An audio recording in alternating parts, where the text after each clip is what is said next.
Well, you can't teach somebody how to be an assistant engineer. They have to want to be an assistant engineer. And then you can teach them. So, so first of all, you need them to show up. They've got to be inquisitive. They've got to have attention to detail. As far as I'm concerned, they got to be able to work fast. They've got to be know when to speak. They've got to have a radar that equals the engineers or even exceeds it. They've got to have roving eyes. They've got to be able to look at people's faces and monitor the musicians and the engineer and the producer in terms of their needs, and being able to be discreet when the engineer is unaware of doing something, and be able to let them know that. They've got to be diplomatic. They've got to stay in the room when there's nothing to do. They got to be there and understand that that's the role.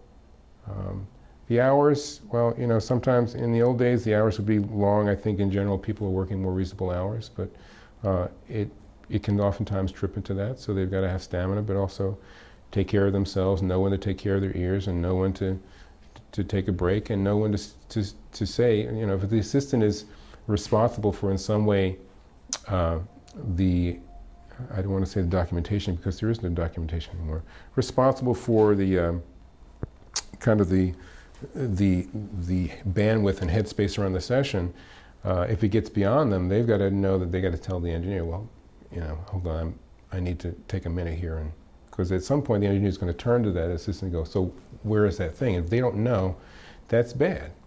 So, and it's a learning process. I think the easy stuff on the front end is the maintenance stuff. It's kind of the setup, tear down, the really bulletproof set of the Pro Tools, get the I/O right, get the mic cables, the patching. All that stuff is, as challenging as it is the easy part. I think the subtleties are the hard one. But I think that one of the reasons that I would compel students to work fast is that A, it helps them ultimately be able to control the flow of a session, but it also helps them identify their weak areas.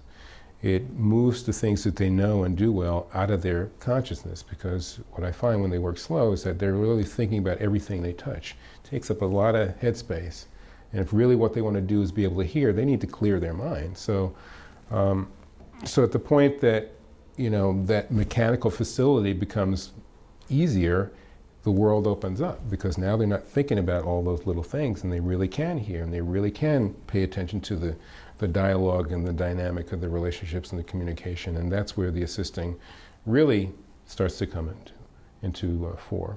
But it also becomes a dangerous time, because now they have the technical capability and totally understand the dynamics of what's happening in the control room from the production and engineering and artistic standpoint, and now they're still the assistant standing behind the engineer, so boredom sets in, and that's the killer.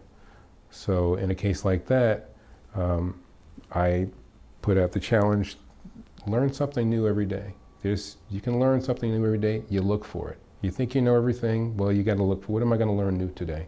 And it keeps your attention span and your observational characteristics up, and it keeps you in the session, because that's really where you want to be, because again, when somebody turns to you and asks you that question, you need to be able to answer.